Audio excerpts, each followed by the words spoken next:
Were there penalties for breaking God's law? What are some examples? How do we handle such immorality in our churches? Let's review Leviticus 20. Moloch was a Canaanite god, or the name of a sacrifice of little children, in which they were passed through fire. Can you imagine the grieving parents deluded into this insanity? Then the Lord spoke to Moses, saying, Again you shall say to the children of Israel, Whoever of the children of Israel, or of the strangers who dwell in Israel, who gives any of his descendants to Moloch, he shall surely be put to death.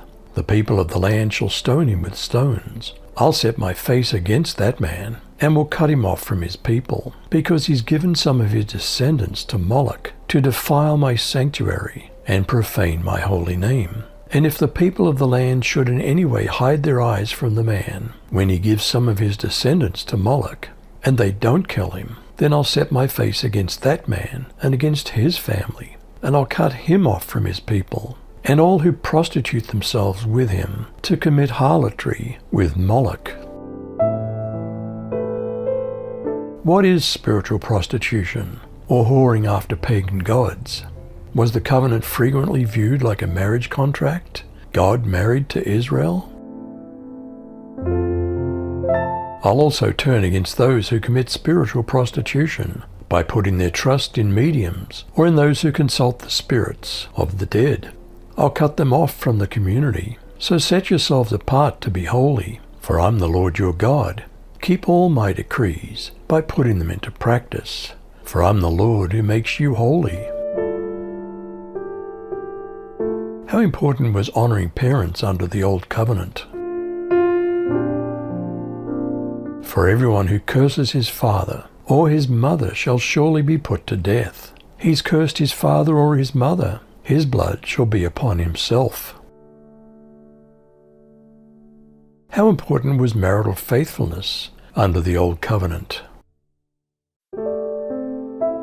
If a man commits adultery with a married woman, committing adultery with a neighbor's wife, both the adulterer and the adulteress must be executed.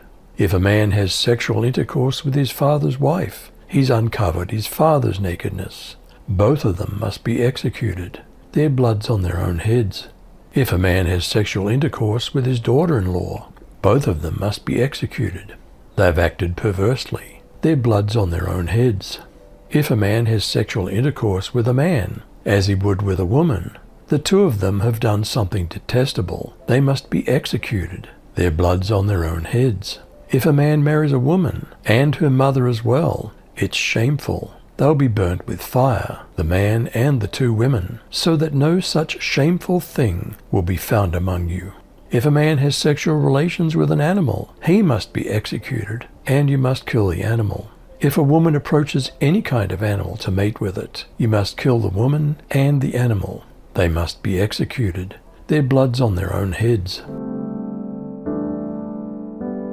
Adam and Eve's children must have married sister and brother, but after the gene pool spread out, it became illegal due to the dangers of incest.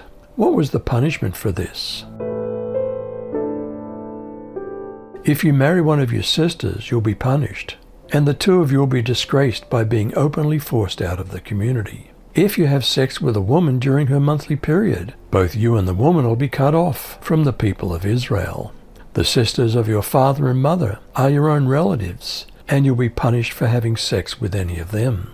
If you have sex with your uncle's wife, neither you nor she will ever have any children. And if you marry your sister-in-law, neither of you will have any children. God had vomited out the Canaanites due to perverse religious things like sacrificing their children to Moloch. What would God do to Israel if they in turn acted the same?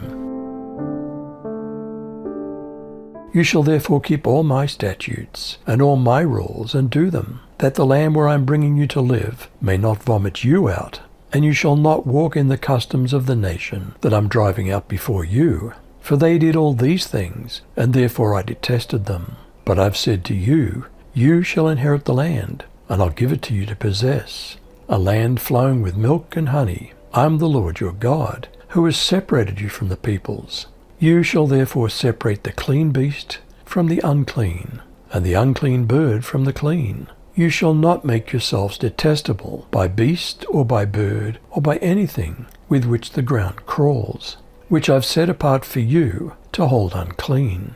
You shall be holy to me, for I the Lord am holy, and have separated you from the peoples, that you should be mine.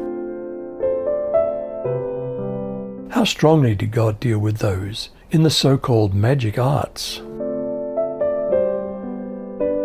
A man or woman who's a medium, or a spiritist, that is, fortune teller or wizard, must be put to death. They're to be stoned. Their blood's on their own hands. Did Jesus condemn the church in Thyatira for doing similar things? I know what you've been doing, your love, faithfulness, service, and endurance, and that your last actions are greater than the first. But I have this against you. You tolerate that woman Jezebel, who calls herself a prophet, and who teaches and leads my servants to practice immorality, and to eat food sacrificed to idols. I gave her time to repent, but she refused to repent of her immorality. Look, I'm going to strike her with illness. Those who commit adultery with her will also suffer greatly, unless they repent from acting like her. Were there penalties for breaking God's law? What are some examples? How do we handle such immorality in our churches? You decide.